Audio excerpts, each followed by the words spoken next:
Entry ಈ ಥರ ಇದೆ. ಇಲ್ಲೇನೋ ಆಗಿನ ಕಾಲದಲ್ಲಿ ಬರೆದಿದ್ದಾರೆ, ಆದರೆ ನಮ್ಗೆ ಅರ್ಥ ಆಗ್ತಾಯಿಲ್ಲ. ಅದು ಅರ್ಥನೂ ಆಗಲ್ಲ, ಕಷ್ಟ ಇದೆ ತಿಳ್ಕೊಳೋದು. ಆಲ್ರೆಡಿ ಇಲ್ಲಿ ಅಡ್ಡಾಡಿ ಹೆಸರು ಎಲ್ಲ ಅಳಿಸೋಗಿದೆ. ಮುಂದೆ ಹೋಗೋಣ. ಇಲ್ಲಿ ಶಿಲೆ ಏನೋ ಇದ್ರ ಬರವಣಿಗೆ ಅಂದರೆ ಇದು ಇತಿಹಾಸನೇ ತುಂಬ ದೊಡ್ಡದಾಗಿದೆ, ಬರೆದಿದ್ದಾರೆ. ಇಲ್ಲಿ ಟಚರ್ ಎಲ್ಲ ಇದೆ, ನೋಡ್ಬೇಕಿದು. ನೋಡ್ಕೊಂಬಿಡಿ. ಯಾರಿಗಾನ ಓದಬೇಕನ್ನೋ ಇಂಟ್ರೆಸ್ಟ್ ಇದ್ದರೆ ಓದ್ಬಿಡಿ. ನನಗೇನು ಅದು ಅರ್ಥ ಆಗಲ್ಲ. ತೋರಿಸ್ತೀನಿ ನೋಡಿ, ನೋಡ್ಕೊಂಬಿಡಿ.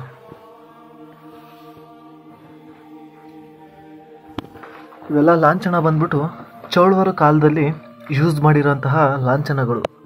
ಅಂದರೆ ಚೋಳವರ ಕಾಲದಲ್ಲಿ ಯೂಸ್ ಮಾಡಿರೋದು. ಇಲ್ಲಿ ಶಿವನ ದೇವಸ್ಥಾನ ಇತ್ತು ಅನ್ನೋದಕ್ಕೆ ಒಂದು ಉಲ್ಲೇಖನೂ ಇದೆ. ಒಳಗಡೆ ಎಂಟ್ರಿ ಇದೆ, ಹೋಗ್ಬೋದು. ಆದರೆ ಒಂದು ಸ್ವಲ್ಪ ಭಯ ಆಗುತ್ತೆ. ನಮ್ಮ ಹತ್ರ ಟಾರ್ಚು ಇದೆ, ತಗೊಂಡು ಬಂದಿದ್ದೀನಿ. ಇಲ್ಲೆಲ್ಲ ಫುಲ್ಲೆಲ್ಲ ಹೋಗ್ಬಿಟ್ಟಿದೆ. ಪ್ರತಿಯೊಬ್ಬರೂ ಅವ್ರವರು ದೇವಸ್ಥಾನನ ಇಂಪ್ರೂವ್ಮೆಂಟ್ ಮಾಡ್ರು ಅಂದರೆ ಅವ್ರವ್ರ ಸಂಸಾರನ ಇಂಪ್ರೂವ್ಮೆಂಟ್ ಮಾಡಿದ್ದಾರೆ ಈ ಜಾಗದಲ್ಲಿ. ಯಾಕಂದರೆ ಅಷ್ಟಕ್ಕೊಂದು ಕೆತ್ತಿದ್ದಾರೆ ನೋಡ್ರಿ. ದೇವಸ್ಥಾನ ಇದೆ, ಶಿವಂದು ದೇವಸ್ಥಾನ ಇದೆ ಅನ್ನೋದಕ್ಕೊಂದು ಪ್ರೂಫ್ ಅಂತ ಹೇಳಿದ್ನಲ್ಲ, ಅದು ಶಿವ ಅಲ್ಲಿ ಇದೆ. ಆಲ್ರೆಡಿ ಎಲ್ಲ ಹೊಡೆದಾಕಿದ್ದಾರೆ ಅನಿಸುತ್ತೆ. ಎಲ್ಲ ಬಂದ್ಬಿಟ್ಟು ಬರ್ದಿರೋದೇ ಆಗಿದೆ. ಇಲ್ಲೆಲ್ಲ ಏನಾದ್ರು ಒಂದು ಇತಿಹಾಸದ ಬಗ್ಗೆ ಇದ್ರ ಬಗ್ಗೆ ಬರೆದಿದ್ರೆ ಎಷ್ಟೋ ಜನಕ್ಕೆ ಹೆಲ್ಪ್ ಆಗೋದು. ಬಂದ್ಬಿಟ್ಟು ಅವ್ರವ್ರ ಲವರ್ಸ್ಗಳು ಹೆಸರನ್ನ ಬರೆದಿದ್ದಾರೆ ನೋಡಿ ಯಾವ ಥರ ಇದೆ. ಇಲ್ಲೆಲ್ಲ ಇಲ್ಲೇನೋ ಒಂದು ಚಿಹ್ನೆಗಳೆಲ್ಲ ಇದ್ದಾವೆ. ಇದ್ರ ಬಗ್ಗೆನೂ ಒಂದು ಉಲ್ಲೇಖ, ಇದ್ರ ಬಗ್ಗೆನೂ ಹೇಳ್ತೀನಿ. ಇದು ಆ್ಯಕ್ಚುಲಿ ಇದು ಕುದುರೆ. ಇದ್ರ ಬಗ್ಗೆನೂ ಎಕ್ಸ್ಪ್ಲೇನ್ ಮಾಡ್ತೀನಿ. ಇದು ಏನಕ್ಕೆ ಈ ಚಿಹ್ನೆ ಬಂದಿದೆ, ಏನಕ್ಕೋಸ್ಕರ ಇದು ಅಂತ ಹೇಳ್ತೀನಿ. ಇಂಪಾರ್ಟೆಂಟ್ ವಿಚಾರ ಏನಂತ ಹೇಳ್ತೀನಿ ಕೇಳಿ. ಇಲ್ಲೊಂದು ಈಗ ನಮಗೆ ಒಂದು ಚಿಹ್ನೆ ಸಿಕ್ಕಿದೆ. ಇದು ಬಂದ್ಬಿಟ್ಟು ನಾಗಬಂಧನ. ಇದು ನಾಗಬಂಧನ ಏನಕ್ಕೆ ಹಾಕ್ತಾರೆ ಅಂದರೆ ಒಂದು ದಿಗ್ಬಂಧನೆಗೋಸ್ಕರ ಹಾಕ್ತಾರೆ. ಇಲ್ಲಿ ಪ್ರತಿಯೊಂದು ಕಲ್ಲಿನಲ್ಲೂ ಇಂಪಾರ್ಟೆಂಟ್ ವಿಚಾರ ಕೆತ್ತಿದ್ದಾರೆ. ಆದರೆ ಎಲ್ಲರಿಗೂ ಗೊತ್ತಾಗಲ್ಲ.